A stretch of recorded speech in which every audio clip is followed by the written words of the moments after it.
South today के साथ मैं हूं अदनान याकूब। तहरीक इंसाफ के रहनुमा शहबाज गिल की आज ज़मानत के ऊपर केस हुआ है। बाद अज़ां गिरफ्तारी उसकी समाअत हुई है। कल भी ये समाअत हुई थी और आज तफ्तीशी को रिकॉर्ड पेश करने का हुक्म दिया था एडिशनल सेशन जज ताहिर महमूद सिप्रा ने। लेकिन जो वकील हैं उनके राजा रिजवान अब्बासी वो पेश हुए थे प्रोसिक्यूटर, और उनकी तरफ से आज फिर यही कहा गया कि आज ना तो रिकॉर्ड पेश किया जा सकता है और ना ही मैं दलाल देने के लिए तैयार हूँ। और कल जब इस केस की समाअत हुई थी तो उनकी तरफ से ये कहा गया था कि जो तफ्तीशी हैं वो कराची में मौजूद हैं, वो आज पेश नहीं हो सकते रिकॉर्ड लाने के लिए।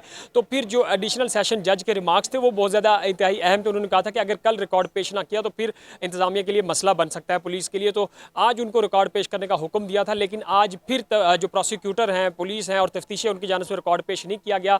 तो फिर एडिशनल सेशन जज ताहिर महमूद सिप्रा ने अब सोमवार तक का वक्त दिया है प्रोसिक्यूटर को, तफ्तीशी को, कि वो अपना रिकॉर्ड पेश करें। और आज कल जब जो फैसल चौधरी हैं, शहबाज गिल के वकील हैं, उनकी तरफ से ये भी कहा गया कि हम जो तफ्तीशी हैं अगर वो कराची में मौजूद है तो हम उनको टिकट भी दे देते हैं। उनको फिलफोर चूँकि तहरीक इंसाफ चाह रही है, उनके वकील चाह रहे हैं कि जितना जल्दी हो सके वो शहबाज गिल की ज़मानत करवा ली जाए, लेकिन उसको ताख़ीर का शिकार किया जा रहा है जो प्रोसिक्यूटर है उनकी तरफ से। और उसमें कामयाब भी होते दिखाई दे रहे हैं कि वो पहले चाह रहे थे कि हम इस केस को पीर तक ले जाएँ, और पीर तक का ही अब वक्त दिया गया है। और जो है इसमें जो वो चाह रहे थे रिकॉर्ड ना पेश किया जाए, तो वैसा ही हुआ कि जो प्रोसिक्यूटर हैं उनकी तरफ से जो तफ्तीशी हैं वो रिकॉर्ड पेश नहीं किया। और अब शहबाज गिल की जो ज़मानत का केस है उसको जो है सोमवार के दिन सुना जाएगा।